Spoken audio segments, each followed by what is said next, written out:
We're talking about myth number 2 now. Myth number 2 was that the KJV was a new translation. So the idea behind this is that the KJV translators were commissioned by the king, and he said, go make a really awesome translation. Actually, probably said something like, go with and make it the bestest translation you can. The myth says that they sat down at a table, got a blank piece of paper, and they just started with, we'll say Erasmus, Beza. We'll say Beza's TR, and they just took the TR and they just started brand new. But why is that a myth? Isn't that what happened? Yeah, good question. And a very common misconception, I would say, of the King James Bible. Whenever a translation is produced today or back from the earliest English translations, a translator has to choose whether they're going to create fresh translation or whether they're going to revise an existing translation. So you take William Tyndale, for example. He called himself a pioneer because he was the first to ever do this. His was a fresh, brand new translation. He takes the Greek text, a blank sheet of paper, and translates into English directly from the Greek text without an intermediary text. Today,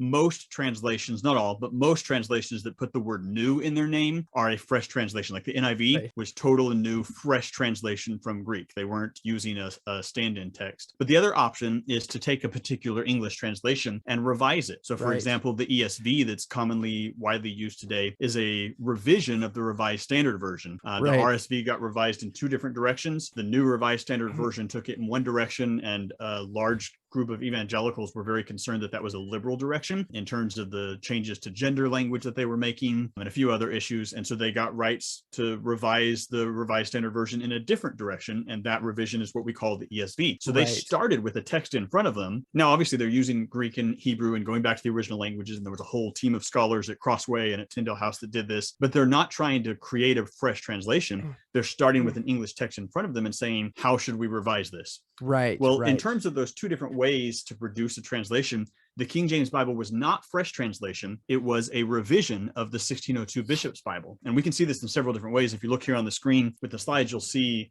a copy of the rules to be observed in translation. We mentioned earlier that Bancroft and King James came up with. The very first rule says this: the ordinary Bible read in the church, commonly called the Bishop's Bible, to be followed and as little altered as the truth of the original will permit. So right from the get-go, they're given this command that says, stick to the Bishop's Bible as much as possible. You're revising it, but don't change it except where it needs to be changed. Even in the preface that Miles Smith writes, that famous statement, he says, truly, good Christian reader, we never thought from the beginning that we should need to make a new translation, nor yet to make of a bad one a good one. And he goes on and says, but to make a good one better. He's talking about the Bishop's Bible. He's saying we weren't commissioned to start from scratch. We were supposed to take the Bishop's Bible and improve it, so revise it. And then in the Synod of Dort in whatever it was, 1618 to 20, something like that, that met in the Dutch Reformed Church response to Arminianism, they had a delegation from Britain there, several guys that had been sent by King James to be a part of that whole debate that was there, that synod. And they asked those guys, they were about to produce a new Dutch translation. They said, we want you guys to tell us, what did you guys do with the King James? Which actually is one of those things that signals again against the idea that the King James wasn't popular. And I used to say that the King James wasn't popular right away. But even as early as 1618, the Dutch Reformed were asking, hey, we really love what you guys did with the King James. Tell us how you did it. So the translators give a report, and Samuel Ward, who was one of the original translators, is there, and he gives a report about how they did it. And he explains, and I'll quote him now, the very first thing he says, caution was given that an entirely new version was not to be furnished, but an old version, long received by the church, to be purged from all blemishes and faults. So he's saying the very first rule that we were given, that we followed closely, was that we were revising the Bishop's Bible. We were not to make a new translation. We weren't trying to be innovative. We wanted to stick to tradition as much as possible and stick to the church's version and only change it where we were forced to be more accurate to Hebrew or Greek. So essentially, the Bishop's Bible was really the base text for the King James Version. And then the Textus Receptus, or I mean, we say the Textus Receptus, but the reality is the King James Version was much more than just a TR translation. They would have had these sources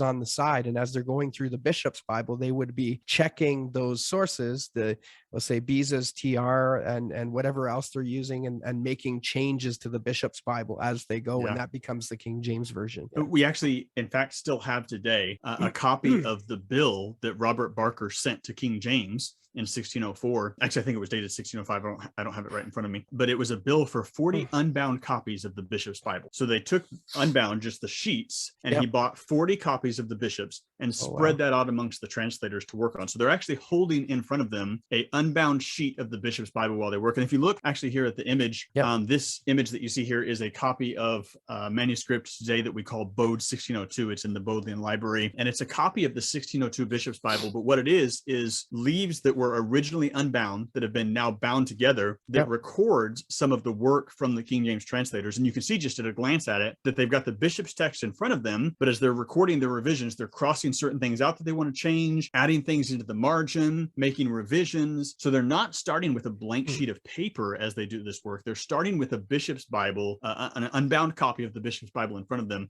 and asking, how are we going to revise this text? And which that's not a bad thing at all. I don't present that as a negative. What it did, it makes the King James, as much as possible, retain the traditional language of the church. They did that very intentionally. They were saying, we don't want to be innovative. We want as much as possible to stick to the traditional language that has been used in the Bible and to only change where necessary. So I would suggest, I want to be careful though, not to suggest, I'll hear sometimes people will say, almost a whole separate myth on its own, well, the King James is just a mere revision, as though they didn't look closely at Greek and Hebrew. Obviously they do. They've got, in one hand, a copy of the Greek text, like you said, probably Stephanus, Beza, and Erasmus. I think we can show that they actually used all three of those. So they've got a copy of the Greek text right in front of them. They're looking at every single Greek word very, very carefully. It's a very thorough, very careful revision. The King James Bible is best understood as a thorough revision of the 1602 edition of the Bishop's Bible, carefully rendering the original languages and mining prior Bibles for verbal ore. They were keeping the language of prior English Bibles as much as possible. Now that's cool.